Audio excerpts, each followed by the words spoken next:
आवर्त सारणी में प्रवृत्ति ट्रेंड्स इन पीरियोडिक टेबल। आवर्त सारणी में आयोनाइजेशन एनर्जी की जो प्रवृत्ति होती है उसको हम देखते हैं। सबसे पहले हम आवर्त में देखते हैं कि आवर्त में क्या परिवर्तन होते हैं। Variation in periods. सामान्यतः आयनन ऊर्जा का मान एक आवर्त में परमाणु संख्या बढ़ने के साथ साथ बढ़ता है। एक आवर्त में बाएं से दाएं जाने पर आयनन ऊर्जा का मान बढ़ता है। ये बढ़ता क्यों है? इसके निम्न कारण हैं। पहला कारण है नाभिकीय आवेश का बढ़ना। नाभिकीय आवेश बढ़ता है इसलिए आयनन ऊर्जा का मान बढ़ता है। दूसरा कारण है समान ऊर्जा स्तर में इलेक्ट्रॉन का बढ़ना। एक ही ऊर्जा स्तर यानी कि एक ही कोश में इलेक्ट्रॉन की संख्या बढ़ती जाती है, इसलिए भी आयनन ऊर्जा का मान बढ़ता है। तीसरा कारण है परमाणुीय आकार का कम होना।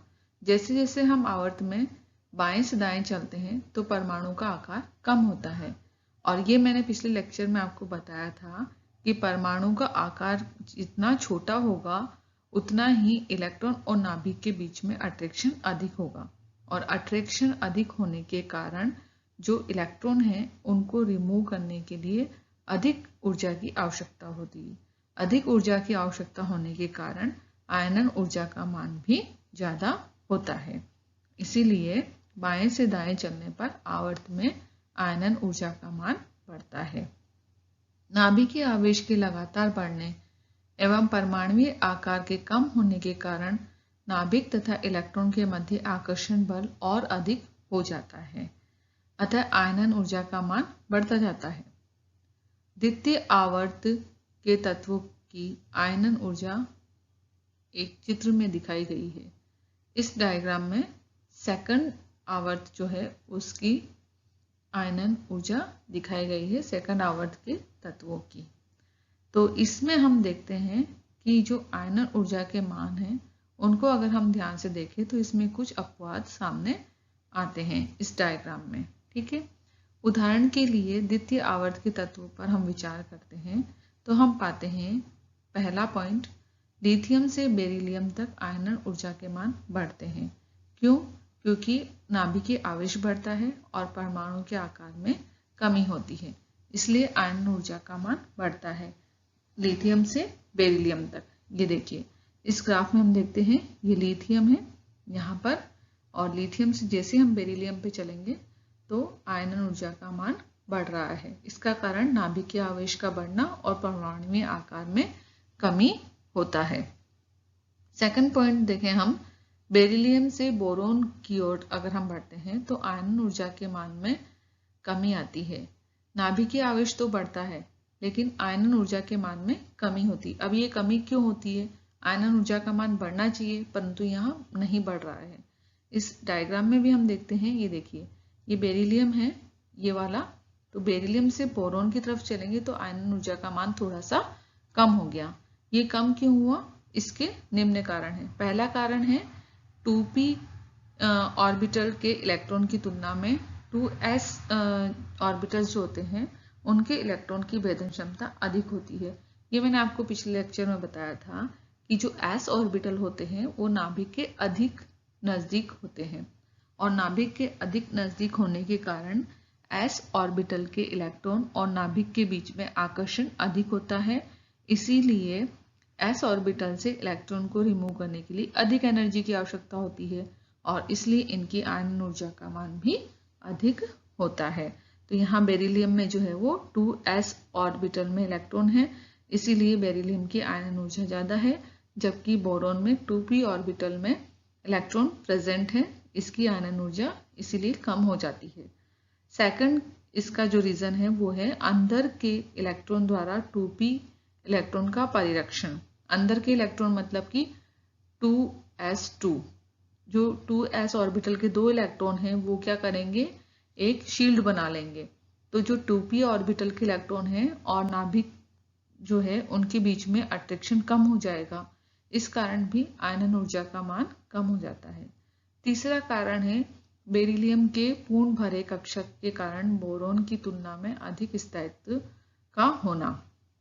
बेरिलियम में देखिए 2s2 यानी कि जो 2s ऑर्बिटल है वो पूरा भरा हुआ है तो ये ज़्यादा स्टेबल है, जबकि बोरोन में क्या है 2p1 है तो ये कम स्टेबल है।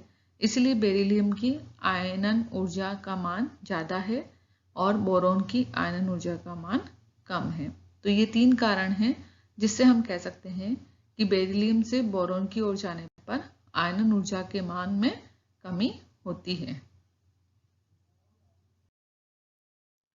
सेकंड पीरियड के साथ साथ third, fourth, fifth, sixth period में भी हम ये देखते हैं कि जब बाएं से दाएं हम चलते हैं तो आयनन ऊर्जा का मान बढ़ता है, परंतु इसमें भी सेकंड पीरियड के जैसे ही कुछ अपवाद होते हैं और इन अपवादों की व्याख्या इलेक्ट्रॉनिक विन्यास के आधार पर की जा सकती है। द्वितीय, तृतीय, चतुर्थ आवर्त में वर्ग 2 से 13 तथा 15 से 16 में जाने पर क्या होता है वो इस सारणी में हम देखते हैं। सेकंड जो पीरियड है ये वाला सेकंड पीरियड, इसमें जब हम वर्ग 2 से 13 में चलते हैं तो बेरिलियम से जब बोरोन की तरफ चलते हैं तो जो इलेक्ट्रॉन है वो बेरिलियम में 2s कक्षक में होते हैं और बोरोन में 2p कक्षक में होते हैं। इसी तरह से वर्ग 15 से 16 पे चलते हैं तो नाइट्रोजन और ऑक्सीजन में हम देखते हैं कि नाइट्रोजन में 2p3 हाफ फील्ड है और ऑक्सीजन में 2p4 है जो कि हाफ फील्ड ऑर्बिटल नहीं है। इसी तरह से आवर्त थर्ड और आवर्त फोर्थ में हम देखते हैं तो इनकी व्याख्या हम इस तरह से कर सकते हैं कि द्वितीय वर्ग के तत्वों में संयुक्ता इलेक्ट्रॉन का ns उपकक्ष में उपस्थित होना। ठीक है, ns उपकक्ष में उपस्थित होने का मतलब है कि जो इलेक्ट्रॉन है वो s कक्षक में उपस्थित होता है द्वितीय वर्ग में। ये देखिए सेकंड जो वर्ग है उसमें s ऑर्बिटल में इलेक्ट्रॉन उपस्थित है, यहाँ पे भी s ऑर्बिटल में उपस्थित है और यहाँ पर भी s ऑर्बिटल में उपस्थित है इलेक्ट्रॉन। वहीं वर्ग 13 के इलेक्ट्रॉन का np ऑर्बिटल में उपस्थित होना। जब हम वर्ग 13 की बात करें तो जो इलेक्ट्रॉन है वो p ऑर्बिटल में उपस्थित होते हैं। तो जो p ऑर्बिटल होता है उसका आकार बड़ा होता है किसकी तुलना में, s ऑर्बिटल की तुलना में, और इसीलिए जो वर्ग 13 के तत्व होते हैं उनकी आयनन ऊर्जा का मान कम होता है किसकी तुलना में, वर्ग 2 के तत्वों की तुलना में, क्योंकि p का आकार बड़ा होता है और p में उपस्थित जो इलेक्ट्रॉन होते हैं वो नाभिक से थोड़े दूर होते हैं तो नाभिक और उन p में उपस्थित इलेक्ट्रॉन के बीच अट्रैक्शन कम होता है, इसलिए आयनन ऊर्जा का मान कम होता है। जबकि n कक्षक जो होते हैं वो क्या होते हैं, नाभिक के काफी करीब होते हैं और इसीलिए s कक्षक जो होते हैं वो नाभिक के काफी करीब होते हैं, इसलिए s कक्षक में उपस्थित इलेक्ट्रॉन और नाभिक के बीच में अट्रैक्शन ज्यादा होता है और यही कारण है कि s कक्षक में जब इलेक्ट्रॉन उपस्थित होंगे तो उन तत्वों की आयनन ऊर्जा का मान अधिक होगा। इसी प्रकार वर्ग 15 की अगर हम बात करें तो 15 में p कक्षक का अर्धभरा विन्यास यानी कि np3 हाफ फील्ड ऑर्बिटल इसके अंदर होते हैं, यानी कि जो p ऑर्बिटल है वो आधे भरे हुए होते हैं और ये हाफ फील्ड ऑर्बिटल बहुत ज़्यादा स्टेबल होते हैं और स्टेबल होने के कारण इन हाफ फील्ड ऑर्बिटल से इलेक्ट्रॉन को निकालने के लिए अधिक ऊर्जा की आवश्यकता होती है और अधिक ऊर्जा की आवश्यकता होने के कारण आयनन ऊर्जा का मान जो है वो वर्ग 15 में ज़्यादा होता है जबकि 16 में कम होता है। यहाँ पे देखिए ये वर्ग 15 है, इसमें हाफ फील्ड ऑर्बिटल है 2p3, 3p3 और 4p3, जबकि वर्ग 16 में हम देखें तो जो p ऑर्बिटल है उसमें 4 इलेक्ट्रॉन है 2p4, 3p4 और 4p4, तो ये हाफ फील्ड नहीं है। तो जो वर्ग 16 के तत्व हैं उनमें से इलेक्ट्रॉन निकालना आसान होगा या इलेक्ट्रॉन निकालने के लिए कम ऊर्जा की आवश्यकता होती है, इसीलिए वर्ग 16 के तत्वों की आयनन ऊर्जा जो है वो कम होती है किसकी तुलना में, वर्ग 15 के तत्वों की तुलना में। पैलेडियम और सिल्वर की अगर हम बात करें तो पैलेडियम की आयनन ऊर्जा का मान अधिक होता है और सिल्वर का कम होता है। इसको भी हम इलेक्ट्रॉनिक कॉन्फ़िगरेशन के आधार पर समझ सकते हैं। पैलेडियम का इलेक्ट्रॉनिक कॉन्फ़िगरेशन 4d10 5s0 होता है और सिल्वर का 4d10 5s1 होता है। अब यहाँ पैलेडियम में संयोजकता इलेक्ट्रॉन के 4d ऑर्बिटल और Ag के यानी सिल्वर के 5s ऑर्बिटल में होने से पैलेडियम नाभिक के अधिक निकट होता है, अतः आयनन ऊर्जा का मान भी अधिक होता है। पैलेडियम में जो 4d ऑर्बिटल है वो एक तो पूरा भरा हुआ है और ये नाभिक के ज़्यादा निकट होता है, और ज़्यादा निकट होने के कारण 4d ऑर्बिटल में से जब इलेक्ट्रॉन रिमूव होते हैं तो अधिक ऊर्जा की आवश्यकता होती है, जबकि सिल्वर में 5s ऑर्बिटल में जो इलेक्ट्रॉन होते हैं वो नाभिक से थोड़े दूर होते हैं, क्योंकि 5s ऑर्बिटल 4d की तुलना में नाभिक से दूर होता है। तो 5s ऑर्बिटल में से इलेक्ट्रॉन निकालने के लिए थोड़ी कम ऊर्जा की आवश्यकता होती है। इसीलिए Ag का जो आयनन ऊर्जा है Ag के लिए, सिल्वर के लिए, उसका मान कम होता है पैलेडियम की तुलना में। पांचवें व छठे आवर्त में वर्ग 12 और 13 में जाने पर क्या होता है, देखिए ये 5th आवर्त है और ये 6th आवर्त है। ये है वर्ग 12 और ये है वर्ग 13।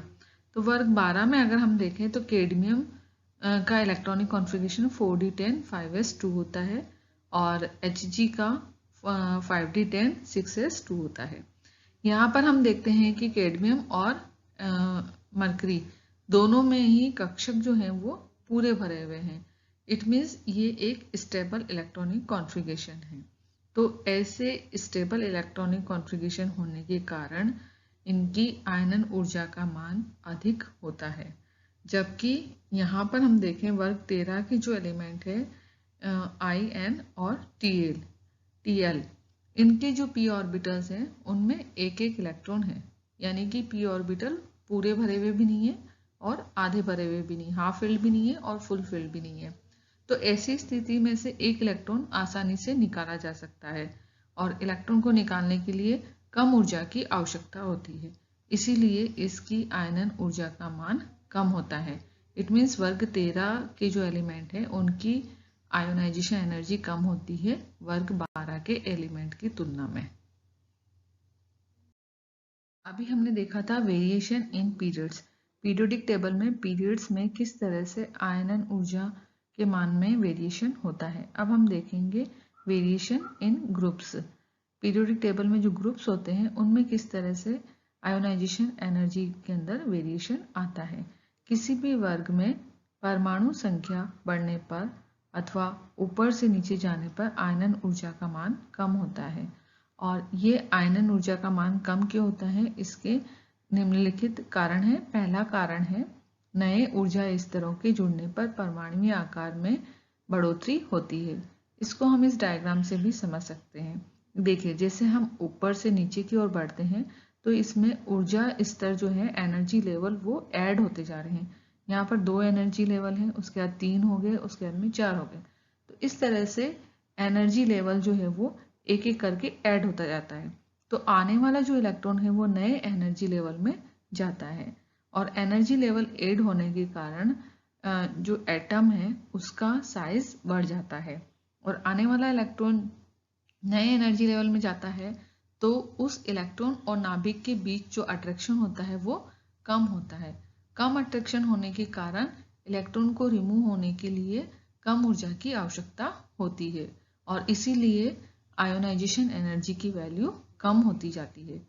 सेकंड जो रीज़न है इसका वो ये है कि अंदर के इलेक्ट्रॉन की संख्या बढ़ने के कारण बाह्यतम इलेक्ट्रॉन पर परिरक्षण प्रभाव बढ़ता है। अब यहाँ पर देखिए ये जो एनर्जी लेवल है इसके अंदर इलेक्ट्रॉन ज़्यादा होंगे तो जो आउटर मोस्ट शेल के इलेक्ट्रॉन हैं उनके ऊपर जो नाभिक का आकर्षण है वो कम हो जाएगा।